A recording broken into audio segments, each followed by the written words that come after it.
Assalamualaikum warahmatullahi wabarakatuh. Halo sobat belajar, berjumpa lagi ya. Yuk belajar tematik bersama Pak Mahfud. Belajar tematik semakin asik. Pada kesempatan kali ini sobat belajar, nanti kita akan melanjutkan pembelajaran pada kelas 4, tema 5 pahlawanku, subtema pertama perjuangan para pahlawan. Kita sudah masuk pembelajaran yang kelima. Pembelajaran 5 ini termuat muatan pembelajaran. Yang pertama adalah IPS, kemudian yang kedua ada SBDP.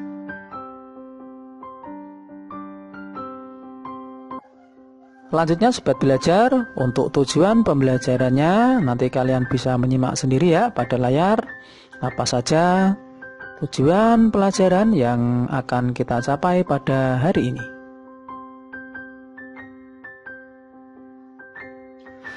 Langsung saja sobat belajar, kita mulai pembelajaran hari ini. Sudah siap? Tetap semangat ya. Siapa lagi tokoh yang terkenal pada zaman Hindu, Buddha, dan Islam?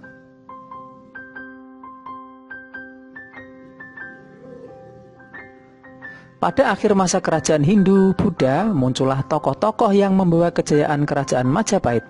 Kerajaan Majapahit dikenal sebagai salah satu kerajaan terbesar di Nusantara. Siapakah mereka? Mari kita cari tahu.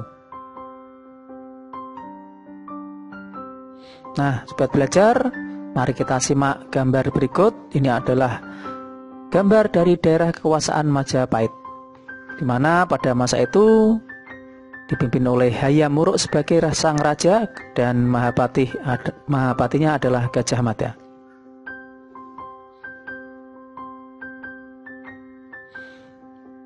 Nah, sobat belajar, mari kita membaca tentang Mahapati Gajah Mada. Gajah Mada adalah seorang panglima perang dan tokoh yang sangat berpengaruh pada zaman kerajaan Majapahit. Saat remaja, ia merupakan seorang pemuda yang mempunyai keahlian bela diri yang sangat hebat serta berilmu tinggi. Pada usia 19 tahun, Gajah Mada berhasil menyelamatkan rajanya, Prabu Jayanegara.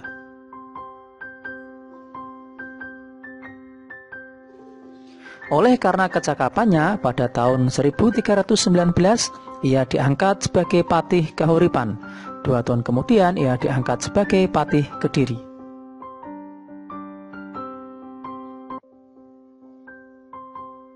Pada tahun 1329,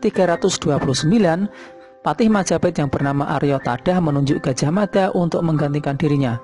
Gajah Mada menolak penunjukan itu karena ingin membuktikan pengabdiannya terlebih dahulu kepada kerajaan Majapahit, yaitu menghentikan pemberontakan Keta dan Sadeng. Gajah Mada akhirnya diangkat sebagai Patih Majapahit pada tahun 1334 setelah berhasil menaklukkan Keta dan Sadeng.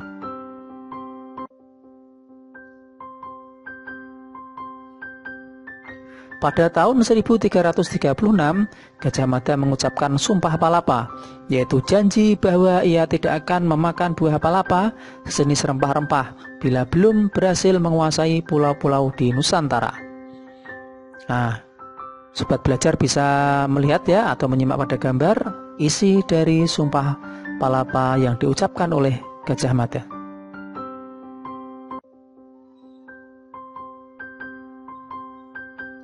Perjuangan Gajah Mada mencapai puncaknya pada zaman pemerintahan Prabu Hayam Wuruk sekitar tahun 1350 sampai 1389. Pada masa itulah Majapahit mencapai keemasannya. Dari kitab Negara Kertagama dapat diketahui bahwa daerah kekuasaan Majapahit hampir sama luasnya dengan wilayah Indonesia yang sekarang. Bahkan pengaruh kerajaan Majapahit sampai ke negara-negara tetangga. Nah, sobat belajar, mari kita jawab pertanyaan berikut ya. Yang pertama, apa tujuan Gajah Mada mengucapkan Sumpah Palapa? Tujuannya adalah untuk menyatukan Nusantara. Yang kedua, apa yang diperjuangkan Gajah Mada? Mempersatukan Nusantara di bawah kekuasaan kerajaan Majapahit. Kemudian yang ketiga, apakah perjuangan Gajah Mada mempunyai pengaruh pada kehidupan bangsa Indonesia saat ini? Jelaskan dan berikan contoh. Gajah Mada memang hampir berhasil menaklukkan Nusantara. Semangat Gajah Mada dalam mempersatukan Nusantara dijadikan semangat bangsa Indonesia dalam mengisi dan mempertahankan kemerdekaan.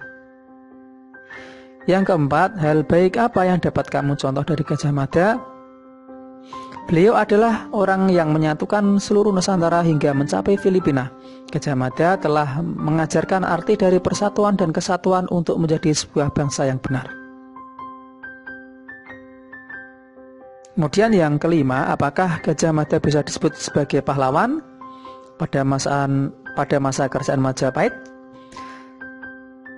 Mahapati Gajah Mada adalah pahlawan bagi rakyatnya karena beliau telah berani pantang menyerah berjuang untuk rakyatnya sehingga rakyatnya hidup aman dan sejahtera. Gajah Mada dapat menyatukan Nusantara.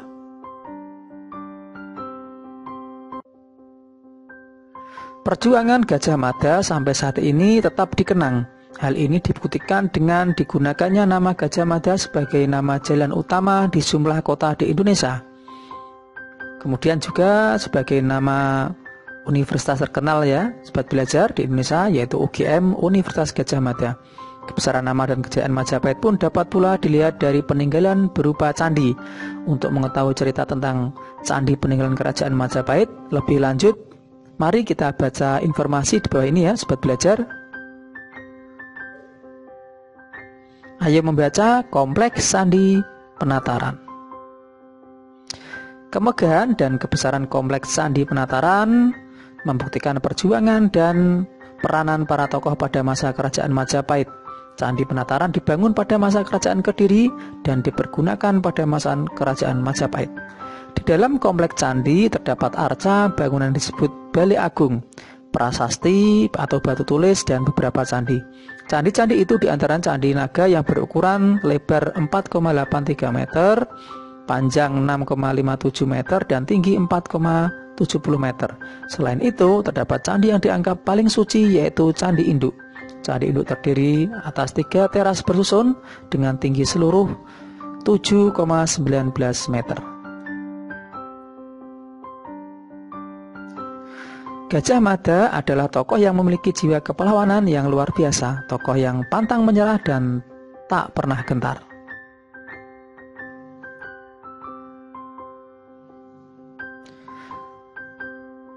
Banyak cara yang bisa dilakukan untuk menggugah semangat kepahlawanan.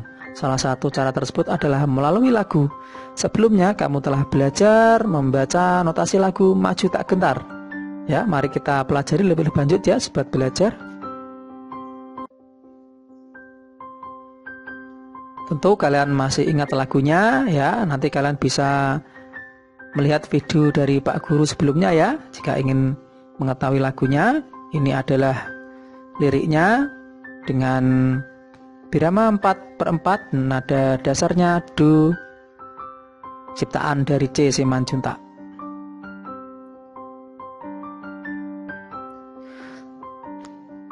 Nah, kemudian ada pertanyaan, apa yang kamu rasakan ketika menyanyikan lagu di atas? Nah, tentunya kita merasa bangga dan bersemangat untuk membela bangsa ya, sobat belajar. Kemudian yang pertanyaan kedua, jelaskan tentang nada dan tempo dalam lagu tersebut. Nilai baik apa yang terkandung dalam lagu tersebut? Lagu Maju Tak Gentar termasuk lagu perjuangan karya C. Simanjuntak dengan tanda birama 4/4. Fungsi tanda birama, setiap birama terdapat 4 ketukan dan masing-masing ketukan bernilai 1/4. Seperti yang tampak pada gambar, terdapat tempo marsia yang artinya tempo mars atau tempo gerak jalan. Tempo marsia ini berkesan gembira dan tegas. Sedangkan tanda do sama dengan bass adalah nada dasar lagu ini. Kemudian yang terakhir, apakah ada lagu di daerahmu yang menggambarkan perjuangan para pahlawan? Jika ada, tuliskan judul dan makna lagu tersebut ya, sobat belajar. Karena ini di daerah masing-masing, kalian bisa mengisinya sendiri. Demikian sobat belajar video pembelajaran kali ini. Kalian bisa mengunjungi channel dari Pak Guru jika ingin melihat video pembelajaran yang lainnya. Jangan lupa dukung channel ini dengan cara like, share, and subscribe.